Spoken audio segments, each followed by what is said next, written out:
Pokemon Trading Card Game's premier podcasting duo. My name is Riley Hulbert, joined as always by my good friend, Mr. JW Kriewall. JW, how's it going today? Hey, it's going pretty well, Riley. Thank you so much for having me. Thank you for being here, JW. It's always a pleasure to have you as a guest on the cast. Yeah, definitely. Recurring guest. That's Re- who you are. the longest recurring guest on the Most podcast. recurringest guest ever. Dude, I finally feel like I'm recovered from the Akron trip. I have been sleeping, I don't know, 9 hours every night. And so Nice. it's just like Nice. the recovery time. I don't know, man. Maybe this is how I know I'm getting older. Like the recovery time for a trip like this is just more and more, Yeah, you know? just like in general, I feel like it takes me more time to recover from things, Yeah. as I'm getting Yeah. older. I I had a demented schedule for the Akron trip. I worked a half day on Friday, shipped out Friday afternoon, came back Monday morning, and then worked a half day on Monday afternoon. Yeah. And now that I'm through it, it was worth it to save the vacation day. Yeah. But man, that stunk Yeah. on Monday, especially. Friday it didn't matter that bad, but it's just like, man, like God, I'm home for like 5 minutes and then I gotta go into the office. I gotta work.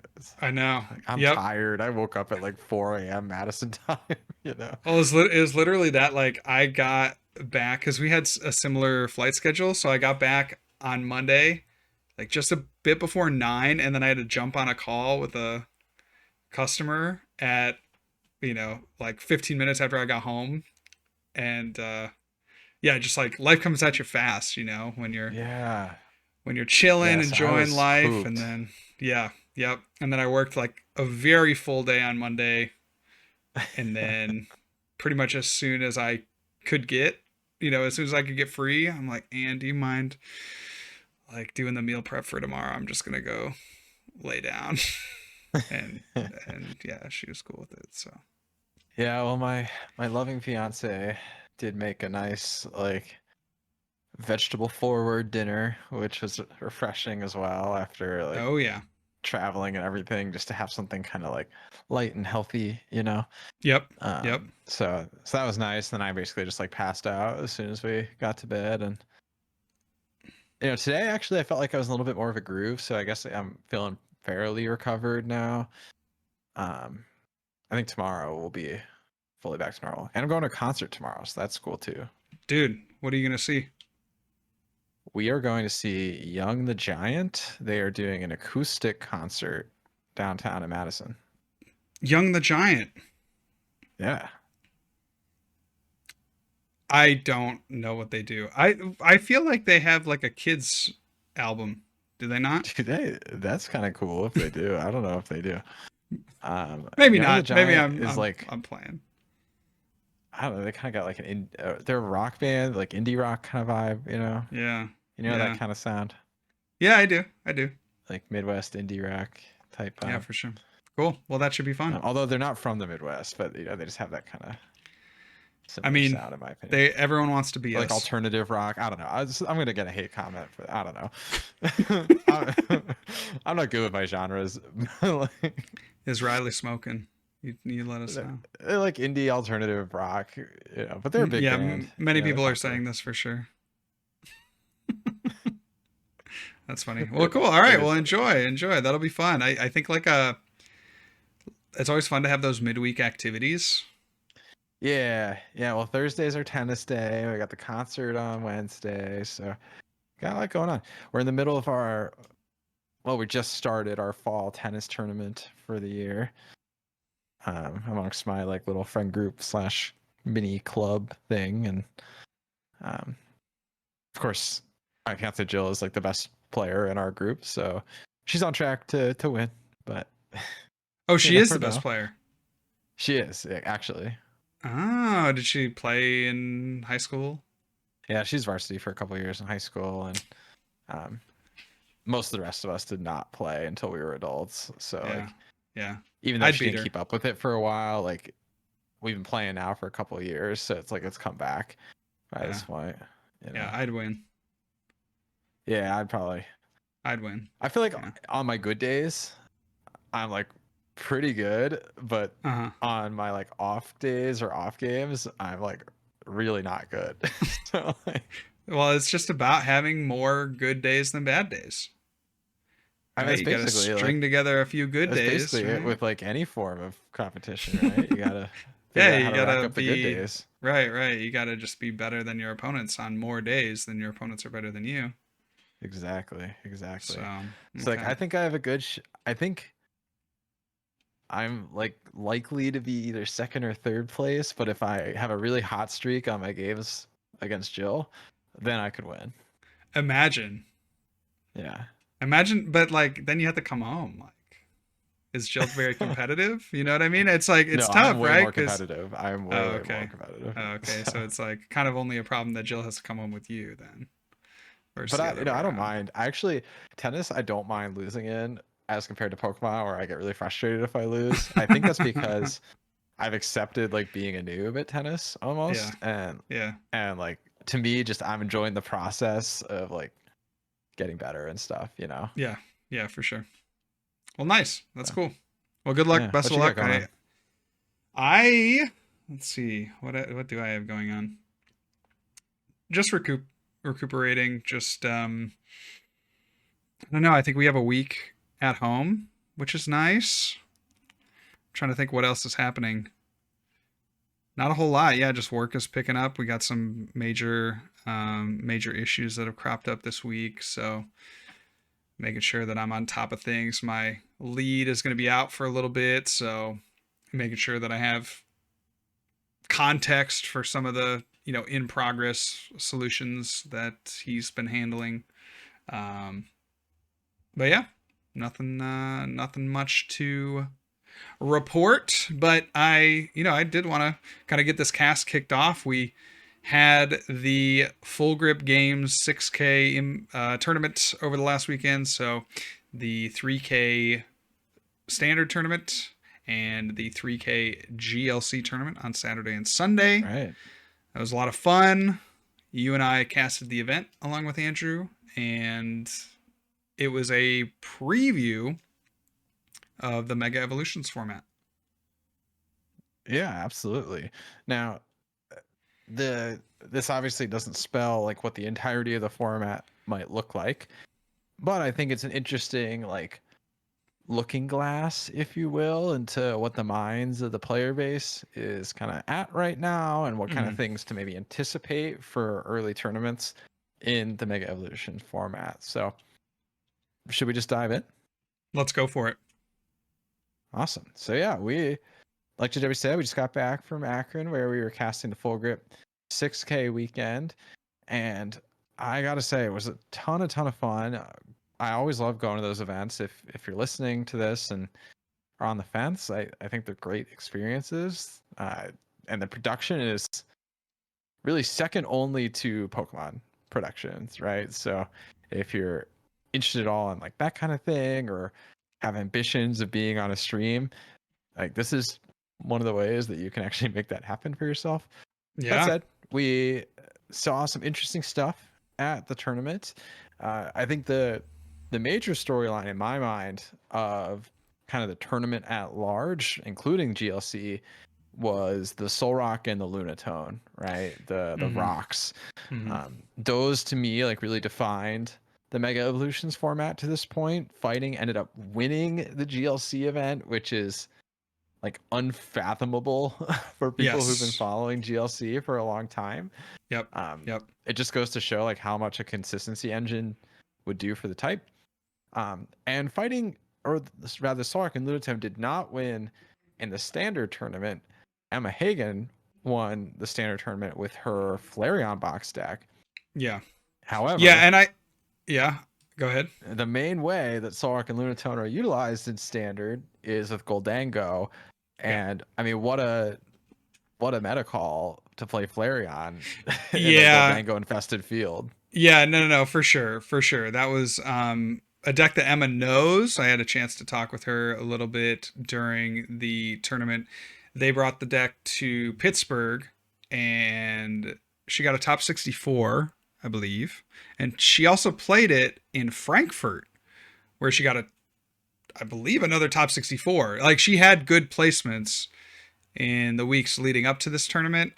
Not quite a Yeah. cash finish, and I think she had had like some misplays or some unfortunate luck in towards the later stages of some of those tournaments, but was very confident in the Eevee box player, or in the Eevee box deck, and herself as a player, and piloted it to here. You see the final stand, or the initial standings here from the final standings after Swiss, and Emma with the 6-1 record, best record, top seed with the Eevee box. Now, you're right.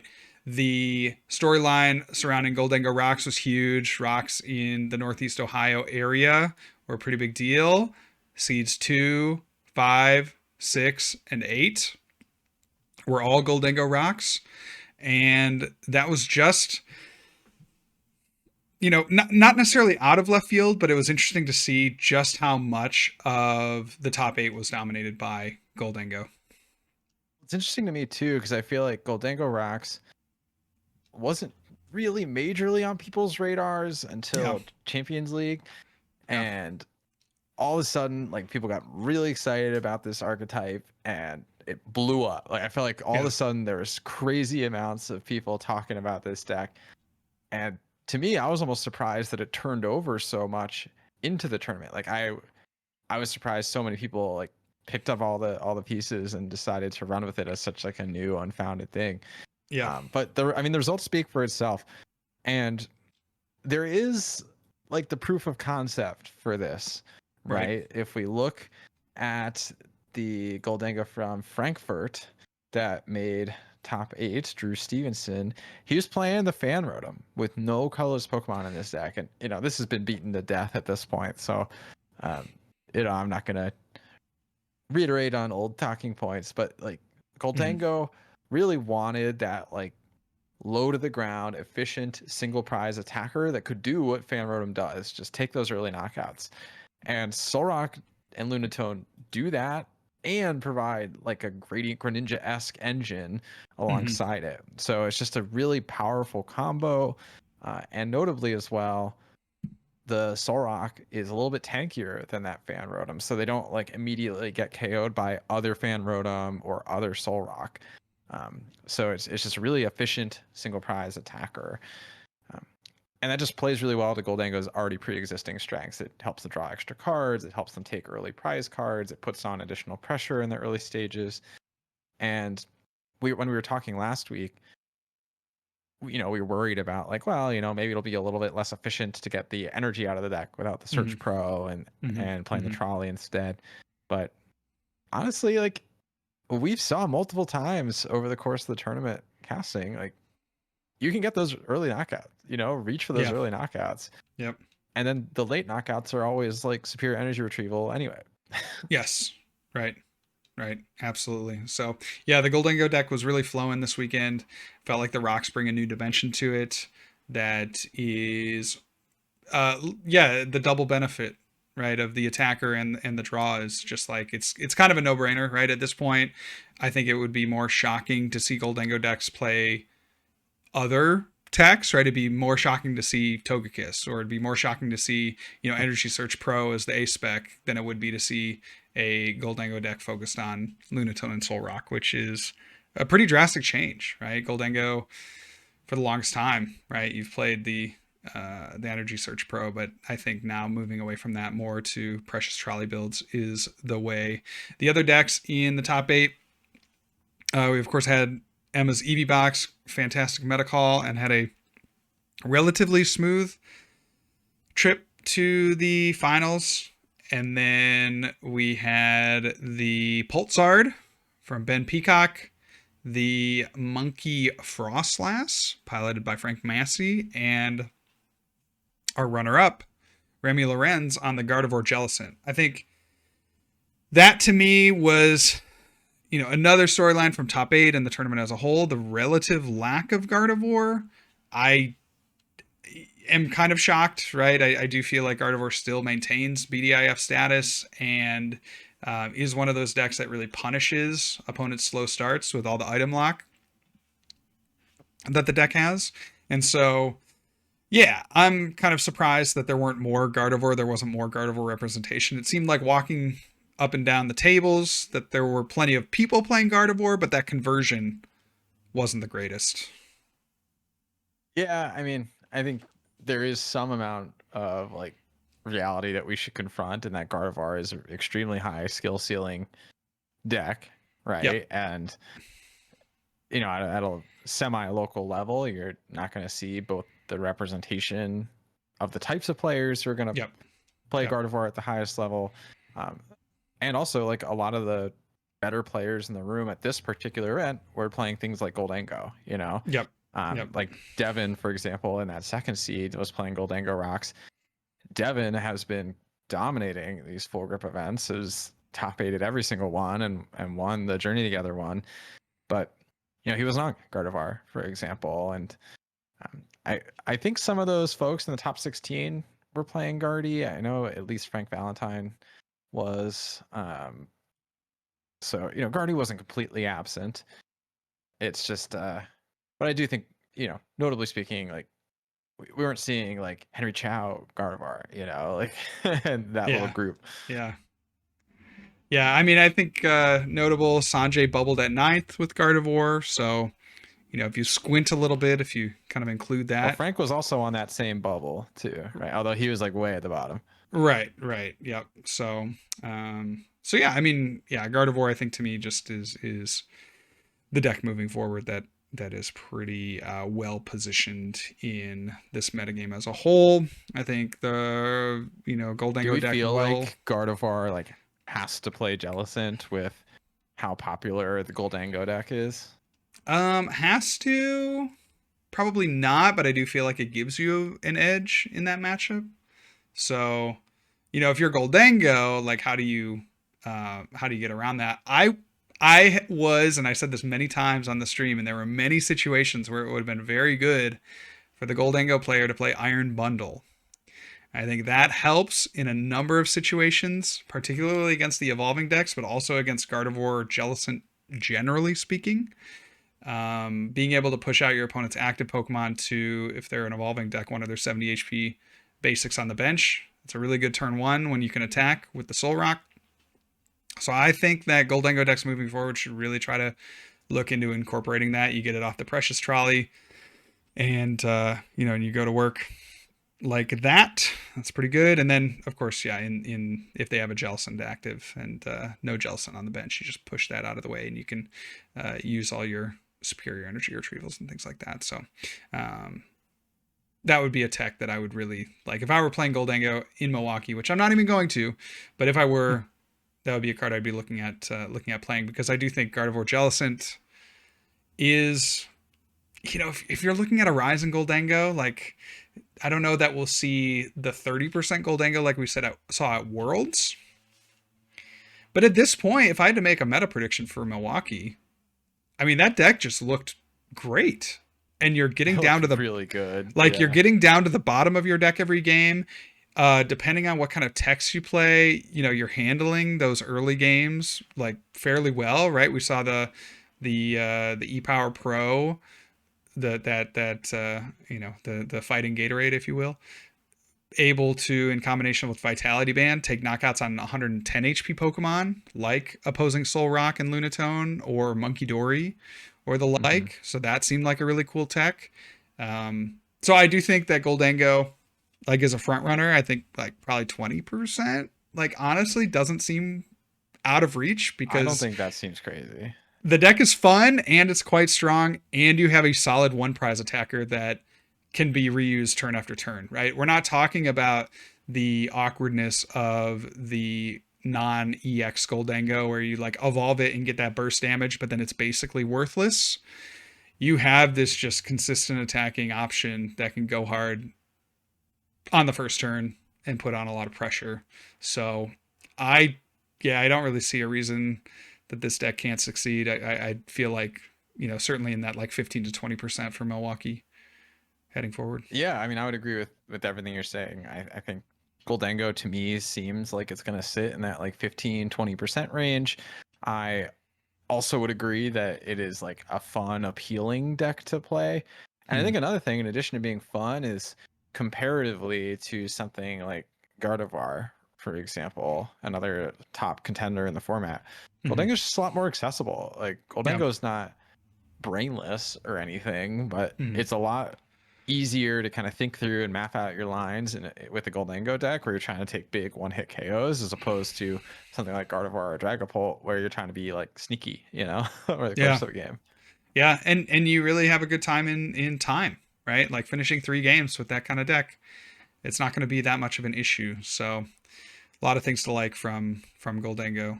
Was there anything else that you saw from the full grip event that you wanted to highlight? I mean, I feel like Emma's Eevee box deck was really fascinating. Only playing 2 Eevee, so a single prize Eevee and a multi prize Eevee. That I felt like was very interesting, and then I felt like gave themselves a lot of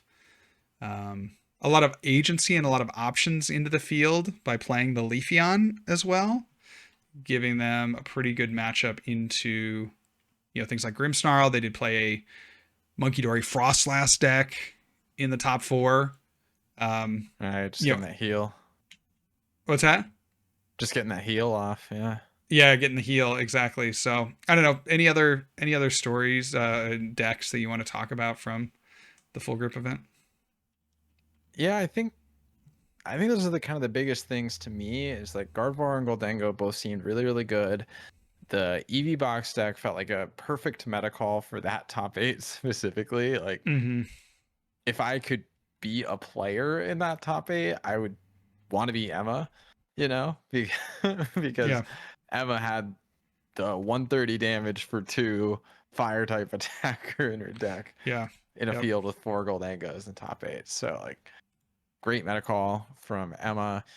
And I mean, this has been the deck that they've been using. Like she's brought it to now, what, all the majors that yeah. she's Three, attended so three, far this yeah. year. 2 majors and then the full group tournament. Yeah, so like it's been her deck of choice so far this season anyway, but you know, the meta for this specific tournament is almost perfectly aligned for it to be successful. So yeah, to be honest, the Eevee deck has intrigued me a lot after seeing Emma play it. I like the toolboxy element of it. I like the fact it has a really solid Goldengo matchup. I don't love that it typically struggles more against Gardevoir than maybe we saw in the finals of the full grip event. Mm-hmm. That's historically been one of the harder matchups for EV Box, but there's a lot to like about it. There really is. Yeah, I mean, you think about it like, and this is the Frankfurt list, not quite what she played for full grip, but within a card or two. But you look at the Ogerpon as being like an early game attacker, right? If you can, fire off the Sparkling Crystal and a Crispin, then you set yourself up pretty well in those one prize matchups. Gardevoir certainly is a deck that you want to be taking advantage of. The Wellspring Mask Ogerpon. You got Terapagos just as a Terra basic, and then of course, yeah, that Leafeon and a couple Flareons. That's going to be your EV lineup. So yeah, I mean, attacker wise, it might seem pretty thin. You have the Blood Moon or Sluna as well, but it's like just enough to get you through a game, which I think you always want to be optimizing, right? You'd rather have just enough than way too many attackers that you never get to use. Yeah. So you can devote that deck space to other things. So I think just like very well played by Emma overall, and then like you mentioned, just a really strong deck for the field. Are there other things So, that stuck out to you in terms of like the meta at full grip or things that you anticipate changing with mega evolutions? we didn't see a lot of Dragapult. I don't know why. Um, Gardevoir was there. We talked about how there were a few Gardevoirs that bubbled, and then there was Remy that made finals. So like Gardevoir, I felt like maybe underplayed in the top 8 or underrepresented in the top 8, but underrepresented at the tournament. I don't think that was the case. Not that much Dragapult, Dusknoir, or straight Dragapult, which are two of the more common ways to play the deck. Could be the like local meta syndrome, right? You don't want to play a deck that just had a 1-card counter released in a very hyper-focused local meta.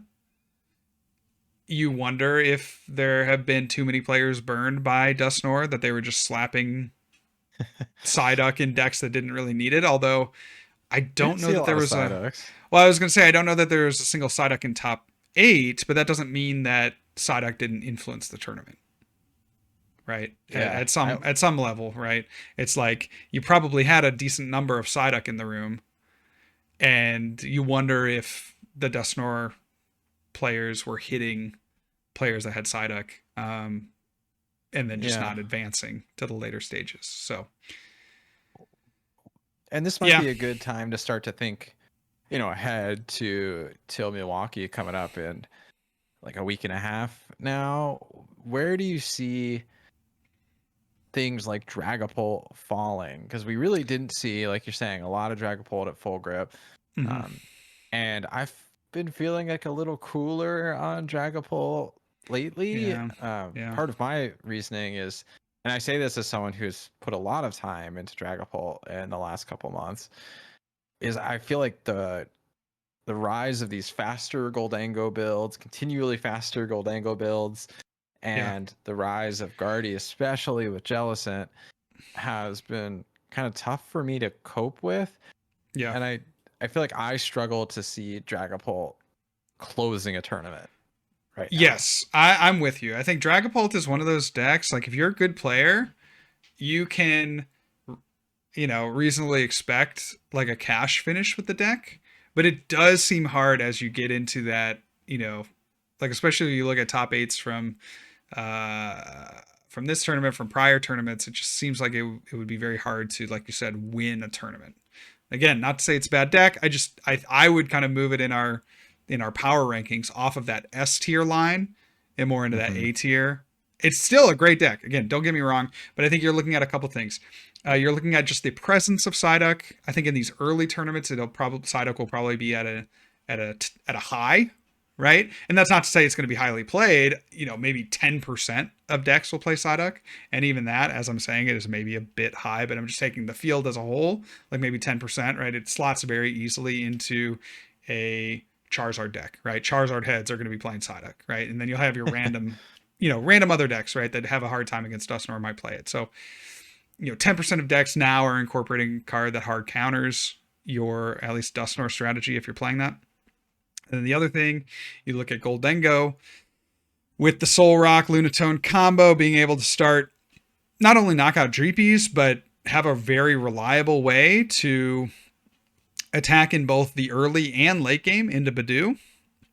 I think that can't be understated, because Badoo locking is a very real thing against the deck. But then even if you're playing like a straight Dragapult and you're trying to catch them slipping with the Toedscruel, like again, you as the Goldengo player have a, not a great way around it, but you have, it was better than what you had, right?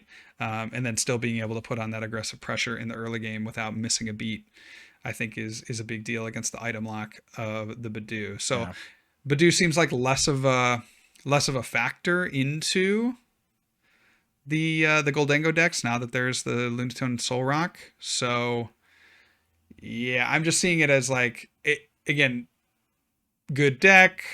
If you put the time into it, I would recommend shipping it, right? I don't know that for Milwaukee, I don't know that if you're a Dragapult main, like you should be scared per se. I just don't think that its meta position is not the greatest, I think, especially for this initial tournament in the Mega Evolution format.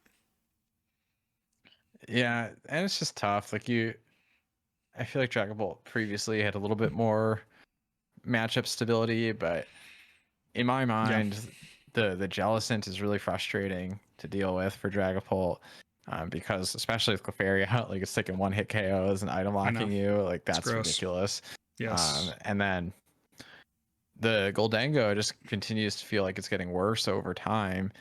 And, that's a super popular deck and Hmm. one I expect will do fairly well in the mid stages of the tournament. So, like, it just doesn't feel to me like playing Dragapult is putting yourself in the best position to succeed right now. Yeah. Yeah.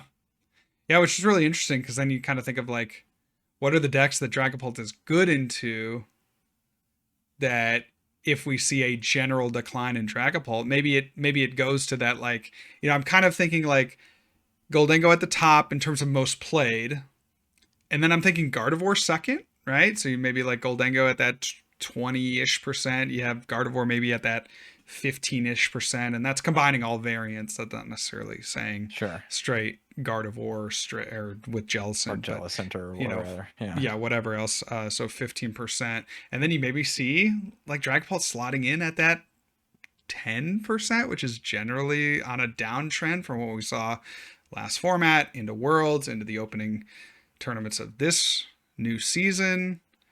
I see it on a downward trend. 10%, I mean, for Dragapult, it's low historically, but that kind of seems like the trajectory. Yeah. So, Yeah, so that's how I feel right now. And maybe that's off base. Dragapult did do fairly well in terms of like day two presence and conversion at Pittsburgh, for example. And, the broad strokes landscape of the meta is fairly consistent between the two, yeah, like Goldengo with the rocks is kind of the big change as I see it. But yeah, Goldengo itself was still fairly present, yeah, and Goldengo I think is still a tough matchup.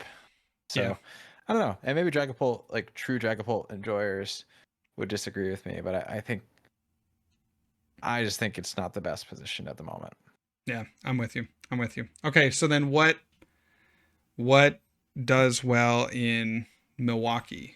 I can kind of pull up some of the online data, but I'm curious here, Riley, where your head's at heading into your first major of the season. One deck that we didn't really talk about was Grimsnarl. That's a favorite of mine. I'm trying to get the boys on Grimsnarl for this tournament. I think that Grimsnarl still has, in the current format, I feel like it's a very underplayed deck for the matchup percentages that it has. And I don't really see that changing all that much heading into the new format. So, that's a deck that we haven't talked about. Mm-hmm. Raging Bolt, we haven't really touched at all. Anything with Pikachu, like Terra Box or Joltik Box, we haven't looked at. So, Yeah, I mean, I think I'm done with Raging Bolt. I don't know. I don't have a vibe with the deck. Grimsnarl I have been trying out a little bit since we got back from Akron, and it's been serving me pretty well. My win rate's been pretty good. yeah. I do feel like I have to work really hard for all my wins Yeah, when I man. play It doesn't Grimsnarl. get easier, bro. It doesn't get There's easier. there's like no handouts when you play No, there are Grimsnarl, no handouts at all. Yeah. which I isn't told you it was the hardest it's tournament I not the end of the played, world. man. It's not the end of the world to have no handouts, but it's mentally exhausting, Yeah. and it's like just opens up more opportunities to make mistakes over the course of a tournament. Which again, not the end of the world. Like those are acceptable downsides, but I kind of like the idea of like at a 15 round regional or 14 round or whatever freaking number of rounds it is these days. Um, the that like minimizing my chances to take myself out of it, Yeah. Um, Yep. so like having a deck that I would feel really comfortable knowing that I'm making the right choices with. And unfortunately, like my time has mostly been devoted to Dragapult since NAIC. And I feel like I would make a lot of good choices with Dragapult, but I don't necessarily feel like I would have the best outcome with Dragapult. Yeah, I mean it's looking pretty rough. These are statistics from Trainer Hill from the Last 3 weeks. from the last roughly last 3 weeks since the start of September. Now, granted, this does include prior format in the results. I suppose we can always filter down a little bit more, but and then you also have to factor in like you shouldn't use Trainer Hill to decide your deck, but you should use it to um, have confidence in what you on a personal level are seeing from your matchups. But if we just take this at face value, I mean, these Dragapult percentages are not great, right? So Dragapult here, Dragapult Dusknoir has a lot of red as you look down the row. We got a couple of favorable decks, both including the Charizard, right? So these are pretty much the only, again, showing the data from the online tournaments over the last 3 weeks and majors. Charizard Pidgeot is a favorable matchup. Dragapult Charizard is a favorable matchup. And then pretty much everything else is, certainly not overwhelmingly in your favor by any stretch of the imagination. I mean, you can maybe like squint and see the Flareon deck as being a favorable matchup, but by and large, everything else is looking rough. And then a lot of the same against with the straight Dragapult. You have maybe a bit more room to play something like a Toedscruel, so you do see the matchup percentage increased against Goldengo. But I'm looking at this, Riley, and I just can't, in good faith, give you the go ahead to play Dragapult, right? Sure. So yeah, and so that's where my head starts thinking of what else is intriguing to me. So Grimsnarl is a deck that I've been trying to practice this week. Yeah. And again, my outcomes have been good, but it is an exhausting deck. It's so hard, dude. It's so hard. It's exhausting. I'm intrigued by Gardevoir Jellicent. To me, that seems like just a solid deck and kind of falls in that same sphere as Dragapult, where good players playing that deck will get rewarded for it so long as they know the lines and are practiced. Yep. So that's a deck that I'm considering. And I've been trying to think more about Zoroarch actually as a deck. We did see a couple Zoroarch over the course of the weekend on stream at Full Grip. Both on stream and kind of in the room at Full Grip. Mm-hmm. And it wasn't looking amazing against Goldengo, admittedly. But I like some of the other aspects of Zoroarch. I think I like that it draws cards. I like that it threatens Gardevoir really well. Particularly, it threatens Gardevoir Jellicent really well because you're able to draw really efficiently under the item lock and just one-hit KO either Gardevoir or Jellicent. Sure. The Goldengo matchup, I think, basically comes down to if you play Toedscruel or not. I think you have to. Yeah, so I think you just get I think the matchup's solid, and without it, I think you just lose. So yeah. And we did see Franco Lamas on stream try and run a build that didn't play the Toedscruel and instead did the backdraft Darmanitan, and that just wasn't working for him. It didn't look. So no. And Andrew had spit out this idea, which I'm so intrigued by, of what about Forest of Vitality in Zoroarch, right? Yeah. Just evolve up your Toedscruel instantly. Yeah. I was ooh, yeah, that's kind of interesting, and you can just trade it away if you don't want it. So the classic Zoroarch line of thinking, that takes me back. It's not. It's the good old days. It's not a bad card. You can just get rid of it. It's the perfect card to discard. It's a free trade. Yeah. This is so peak 2017 Zoroarch GX discussion. Yes. So and I love that. So Zoroarch is actually a deck that I'm really intrigued to try more personally. Well, that would be a fun one. Yeah, I think you would have a lot of fun with that deck because, like you said, bring you back to 2017. I mean, the deck plays very much, in a lot of, you have the trade, but in the way that it plays, right, you're amassing a bunch of resources in hand. You have these locking strategies that you can enact with like the Rocket's Watchtower, right? That's kind of like playing your Garbodor, right? And obviously it's not a one-to-one parallel, but you understand the idea. The Toad Scroll maybe is a little bit more of a one-to-one parallel against the Garbodor, right? You have kind of like a little bit of an element of disruption. You have a little bit of an element of aggression. Yeah, it's just like a fun deck. It's a fun deck to play against. It's fun to play with, and did well in Pittsburgh, obviously. So it's a certainly a meta contender right now. Yes, that's what I'm thinking of right now is Zoroark. And I think if I could feel comfortable with my Gardevoir and Goldengo matchups, that it's worth considering at least. Now the Raging Bolt matchup I think is unfixable. Yeah, but like I think everything else besides. No, you also lose to Grimsnarl too. Okay, yeah, well, I think Grimsnarl won't have a wide enough meta presence that like. Which is crazy to me. I think Grimsnarl is insane. I actually like. I cannot spread the gospel of Grimsnarl enough. Like I think the matchups are insane. I mean, yes, exactly. Like just looking at these percentages, you have maybe what you have Raging Bolt at a sub 50%, and then you have any Goldengo deck at a sub 50%. But I think those Goldengos are pretty bad. Yeah, it's tough. It's tough. It is a tough one, but I don't think that is like I would need to do a little bit more testing because I didn't feel like the Goldengo matchup was nearly as bad as online results have it as.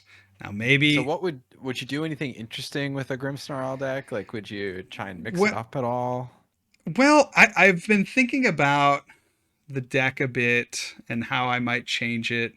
I think the first thing I want to look at, the first thing I'd try, again, I am not going to Milwaukee. So like, this is like just me, musing on Grimsnarl.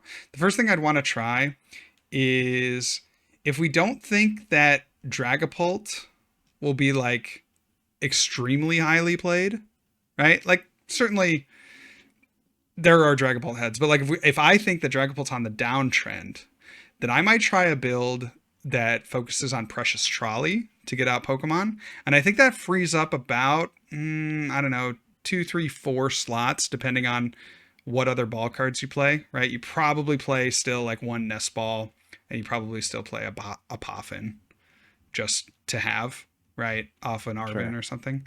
But, right now the list is playing my list is playing 2 Nest Ball, 2 Poffin, you play an Ultra Ball. Like you could free up some of those slots by playing a Trolley to go grab all your basics on the first turn, and then do whatever else you needed. So like that's one thing. That's one thing I'm thinking of is like as Dragapult decreases, if you're less worried about the Badoo, then you may have more of a chance to play an A-spec that's really good going first, if you're going like on the second turn of the game, or if you go first and then you're not playing an item lock deck, you can find it on your second turn and still just be, totally fine. And then, you maybe worry a bit about Jellicent, but then you're playing a dark deck. So like you inherently have that advantage in that matchup. So like I've just been thinking about that. The other thing I've been thinking about is, against item lock, Badoo, or Jellicent decks, because I do think that the Gardevoir Jellicent deck is a problem. It's not just like, oh, dark weak guy, I win. Like you really do have to work for the Gardevoir Jellicent win in those situations. I think I might increase the Pokemon lineup for the Grimsnarl line. So like I've been thinking about a third Morgrim. I've been thinking about potentially a third Grimsnarl, so that you can just have more of those Pokemon on the turns that you need them. And then for my list specifically, I'd also consider like a second boss to give you a little bit better matchup into the Guardy decks. Interesting. So, yeah. So like Trolley kind of fixes all that, right? Because you just like, you Trolley, you save a few spaces that you can devote to either a thicker Grimsnarl line or more boss or both. And then, yeah, just, just something to think about. I think that the Goldengo deck, that's a deck that you really love to threaten the Devo play. So you'd maybe play 2 Devo still. I'm not quite sure there, but you do want to Frostlast there. So you could also maybe invest into a 3/3 line of Frostlast to give you a little bit better of a Goldengo matchup. You don't really care. You almost want to play a 1 prize game at that point into that deck. Right. So play the Monkey Frostlast deck. Yeah, you're basically playing a Monkey Frostlast deck against Goldengo, and if they're a bad Goldengo player, then you win easily. If they're a good Goldengo player, you maybe have a bit more of a struggle. And then if they, if they're a good Goldengo player and they don't play any techs, then I think you're probably just fine. And if they're a bad Goldengo player and they play techs, you're probably still also fine. So you're only really worried, I think, in the Goldengo matchup if it's a good Goldengo player and they play techs. But I think really the only tech that they could play would be Picnic Basket and Tuturo. That's kind of the Goldengo build that I would be most worried about as a Grimsnarl player. But I did 2-0 that kind of deck in my last round at Pittsburgh. So yeah, I will say I'd have to explore that matchup a bit more. Is the Tuturo with the basket? I feel like that's a standard even for the Rocks build. Yeah, I think so. Okay, well, I'd have to take a look at that.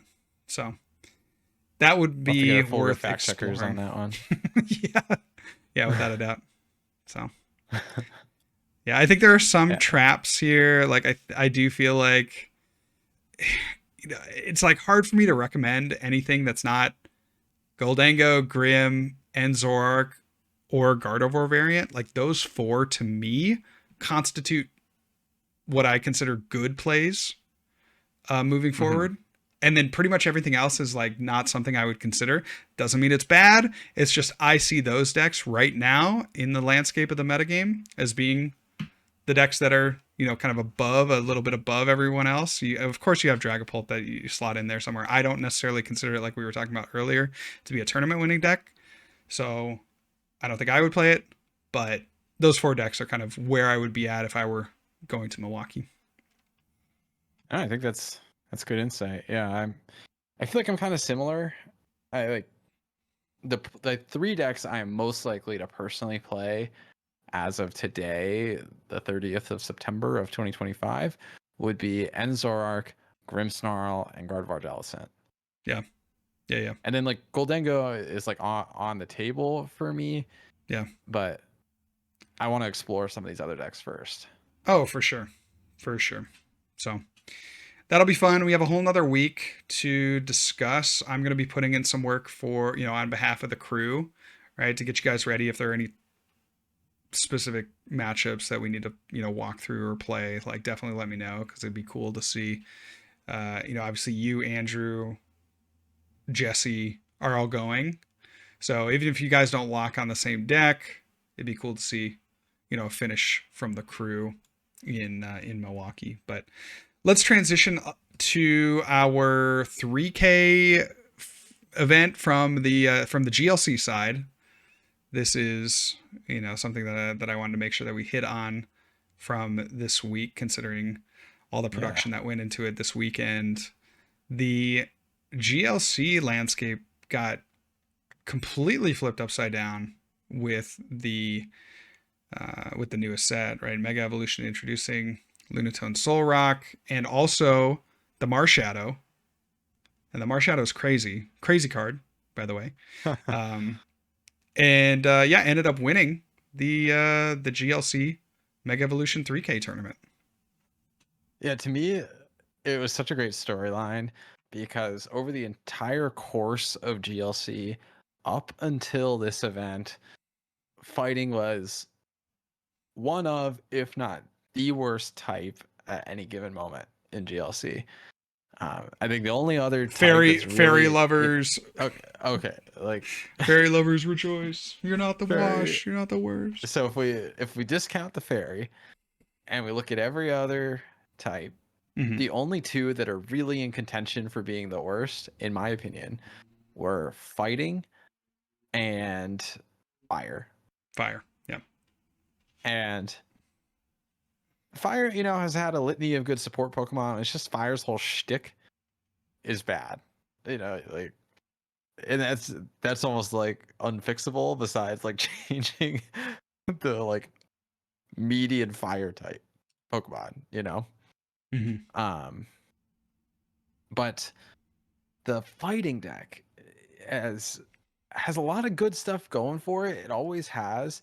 It has a lot of like really efficient, strong attackers, but Mm-hmm. it's never had any semblance of a real consistency engine.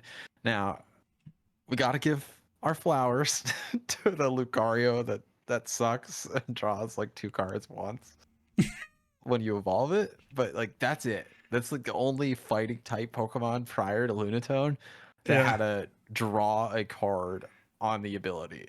You Yeah. know? Yep. Yep. And not even played in the winning deck for what it's worth. But yeah, Yeah, you're because it absolutely sucks. right. No, but it is pretty amazing, right? Just how much that combo provides, because you also wanted, as the fighting player, just some meat shield in the early turns to put on some early aggression. So you see Yeah. here in the list from Chris, I just want to say, I want to just like highlight this, played great the entire weekend. Every time we had him on stream, it felt like he was making just very strong plays. Now, the deck in some ways, like it's just kind of like a take what you can get kind of deck, right? You're just kind of rolling with the flow of the fighting deck. It's not really, you're not making these like crazy huge combo turns. You're just kind of playing with what you got. But I will say his play was quite strong throughout the entirety of the weekend and didn't drop a set on the weekend, winning as first seed and then won the tournament. And I've only had, I don't know, maybe like, 2 or 3 tournaments that I can recall where my day was like that, right? Where it was like Yeah. pretty much I breezed through Swiss, Top Cut comes, I'm not really scared of anything in Top Cut. The deck's just flowing for me. Maybe I get a little bit lucky, but it's not like it's not putting my run in any danger. I didn't feel like he was in any danger at any point over the course of the tournament. And then I win the event and it's like, wow, this was just a perfect day or weekend. And so Yeah. main character energy for Chris. I mean, he did have that energy. I mean, I interviewed him after his first stream game, which I think was round 5, maybe. Yeah. Somewhere in that mix, and he was confident that he had what it took to win the tournament. And I mean, props, like confidence earned, you know? Like he showed that he did have what it takes to win the tournament, because he did. And Yeah. majorly cool stuff. And I think even if the deck was like maybe a little lower to the ground in its gameplay, I think there's a lot to be said for, choosing and building a deck like that too. And Yeah. especially in GLC, there's not like as much of that. Oh, let me grab the best list off of Limitless and just play that one for, Yeah. there's a lot of like brewing. It's a Yeah, huge part of they GLC. had said that, the team Turbo Blaze, and I'll show a picture of them in a second, but they had said that they had been brewing this for like 3 months heading up to the tournament. And by and large, the group as a whole did all right, but Chris was a standout here with this deck. So just a brief overview here of what we saw. Like the Okidogi is the big ace. If you go back and watch the stream game, that Pokemon, if it has a dark energy attached, in this case, either the unit, the Prism, or the Aurora, if it has a dark energy attached, it gets 130 HP, and the attacks do 100 more damage. So it has one attack with a base damage of 70, but again, assuming you can fulfill the ability portion, you have 230 health and you swing for 170 damage. So just a nasty card to deal with. We saw a very cool game that Chris won in top 4. or top eight, top eight against Trevor with the Ting Lu, where he was able to spread a bunch of damage counters with the ground crasher attack. And so that does 30 damage to the active. And then it says you may discard a stadium. And if you do, you do 30 damage to all your opponent's Pokemon. So just a ridiculous card. And that's kind of like a meta thing moving forward. Like, will players play Bench Barrier? Of course, Water has the Manaphy, but Trevor didn't play it. And so he was able to Ting Lu for 4 prizes at one point in the game. You can maybe also counter that with a Rough Seas as the water player. But, you know, again, it was Chris's tournament, so it like had to happen this way. He was able to ground crasher on, I don't know, 3 of the first 4 turns and take just 4 prizes pretty quickly. And then the Marshadow is a big deal, right? So the Marshadow has an attack that does 60 base damage, so not a lot here. But if you take a knockout with the card, then that Marshadow becomes immune. So this is particularly strong. I was able to witness this in full effect in Chris's top 4 match against colorless. You know, naturally when you play into a weakness, that is going to be very helpful, boosting that damage of the Marshadow to be able to take bigger and bigger knockouts. But that was just one of those matchups where like the Marshadow shone. And then we also saw it a bit in the finals as well. So just a really strong card for the deck. So again, overall, really cool combo here with the fighting. Lunatone Solrock were awesome. And then just a very strong deck from Chris. Absolutely. Yeah. And the other finalist matchup was Jesse Parker rocking, and there's that picture for our video viewers of the Turbo Blazers. Look at Super that, fun. man. Have you ever seen a happier team? I mean, they got merch, you know. They got merch, it's pretty bro. awesome. Yeah, if you aren't them, you want to be them.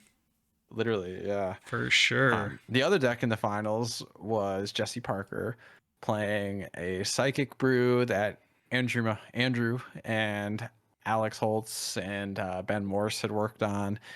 And I think my casual observation, I'm curious for your take as well, JW. I feel like as GLC continues to get refined and as there's more of a developing like metagame and skill lore in the format, that I feel like stage 2s are getting pushed out. You know, so the Psychic build that Jesse played was entirely basics in stage 1s. The fighting deck was almost entirely basics. The dragon deck that's gotten really popular is almost entirely basics, if not entirely basics. The water deck does play a stage 2, although arguably the Frostmoth is the preferable to like, the Excalibur. And that's the stage 1 version of that ability. You know, I just feel like we're kind of centralizing around basics in stage 1s. My personal take is that stage 1s are the platonic ideal Pokemon cards, because you get to evolve, so you get that experience, but you don't have all the clunkiness of a stage 2.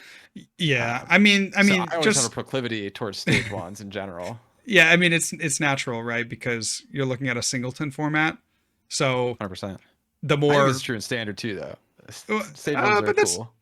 Well, okay, yeah. Stage 1s are cool. I agree with you, right? It's like I do prefer when I can play a deck of stage 1s or fewer. Like that always feels better to me. And naturally, right, you're looking at certain percentages of like how many times do you prize your basic, and then or prize your stage 2 or what, you know, whatever it is. There are the more pieces you introduce, the more of that randomness you can introduce into your individual games as well. So yeah, I agree with you there.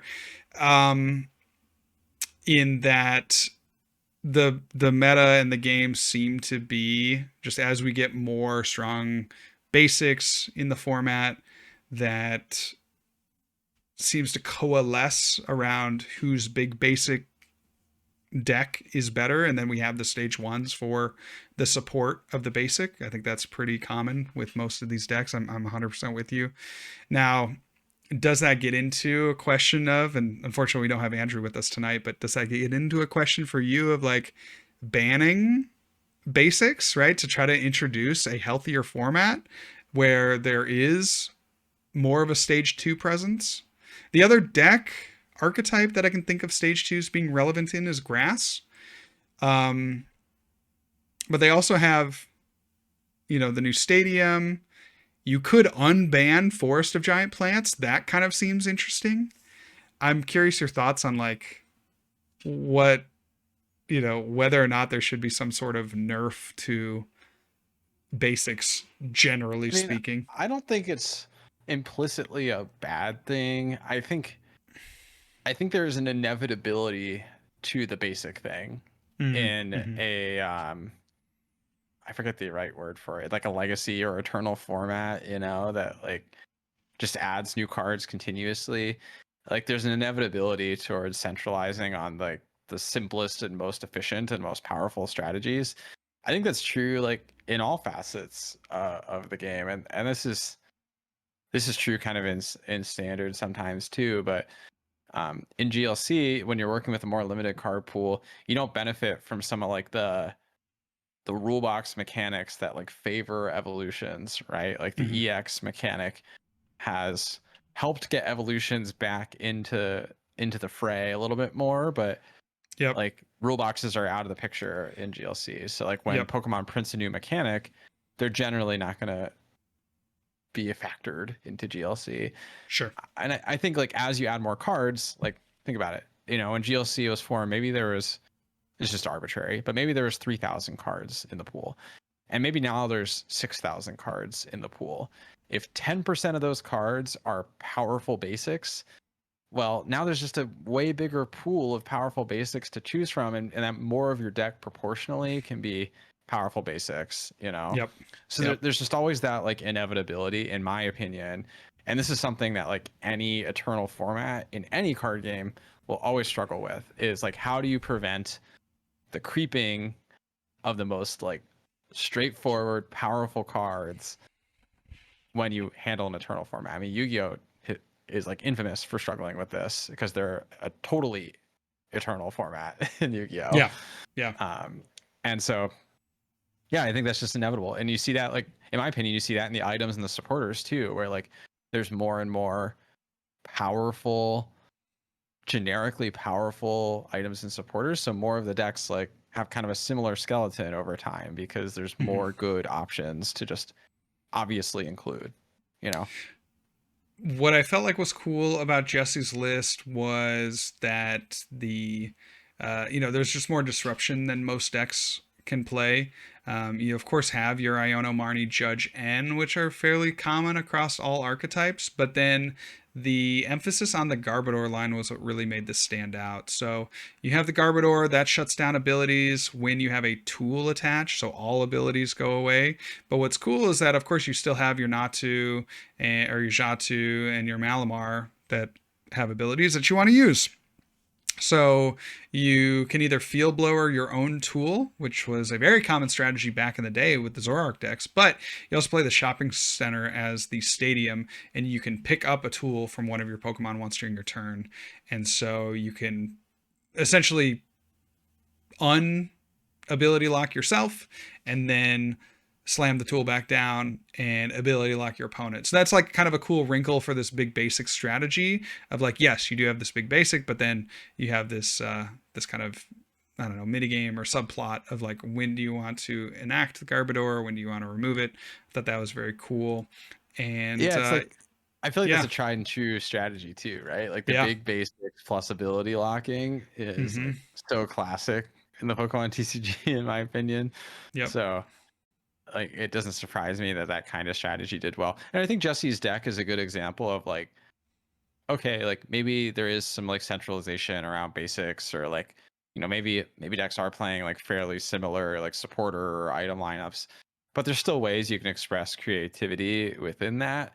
The Mm-hmm. shopping center Garbodor strategy, to me, it was a great example of that. It was Yeah. creative, it was interesting, it was cool, and it was clearly very powerful at the tournament too. Yeah, yeah, absolutely. And just one last deck list here. This is from DeAndre. His top 4 colorless deck. I mean, again, not to beat it home, but the evolution Pokemon here are in support, draw support. That is the Cinccino discard a card, draw 2 with the Make Do, and then the zooming draw on the Dodrio, place a damage counter and draw a card. Of course, the Dodrio has a decent attack as well, but primarily used as a draw engine for the support of the big basics. So yeah, not a lot here that, like we're saying, kind of funneling into a big basic only format. Good and bad. There are definitely pluses and minuses. It's a lot lower to the ground, and especially in a singleton format, that may be just the move. But it does beg the question. I'd be curious to hear Andrew's thoughts on ways that he could potentially alter the format to include more evolution lines, right? Especially as attackers. So congratulations to all of our Full Grip Games attendees, and particularly those that, top 8'd or won the tournament. I mean, it was just a really fun weekend of Pokemon from the casting perspective, right? We had, we're able to talk to a lot of players down on the floor with the field mic. That was pretty cool. Hear some of those stories. And then we had some just incredible games over the course of the weekend. Really high quality play, both in standard and GLC. And that was a lot of fun to see. Absolutely. Yeah, I really enjoy going out to these things. I love seeing the enthusiasm and the previews of the new format. And it's just the community at Full Grip and like the energy at these events is just so good, so fun. Yeah. Plus, like, it's always cool and exciting to be part of a production like this. So yeah, Andrew does a great job. So yeah, make sure to support him so he continues to do this. I mean, I think we're topping over the 2 events. I mean, probably about 1,000 average viewers on the standard event. So that's really exciting for kind of a tabletop stream, right? There are certain limitations that you have with tabletop versus like an online only stream, but he's the only person producing this kind of content at the quality that he does for as long as as long as he has, right? These 10-hour streams consistently on these release weekends. So make sure to go over and support that. If you want to support us, if you want to support us as a whole, you can find us on X at Real John Walter for myself, at Smiles with Wiles for Riley, and at Tag Team Pokemon for the podcast. We thank you guys all so much for listening. If you want to leave a comment, please make sure to do so. If you want to leave a like or share the podcast on your favorite podcasting platform, please make sure to do that as well. Any engagement that we can get helps us grow the audience, helps us continue to do what we do. Absolutely. Thank you all so much for listening and your continued support, and we will catch you next time. Peace.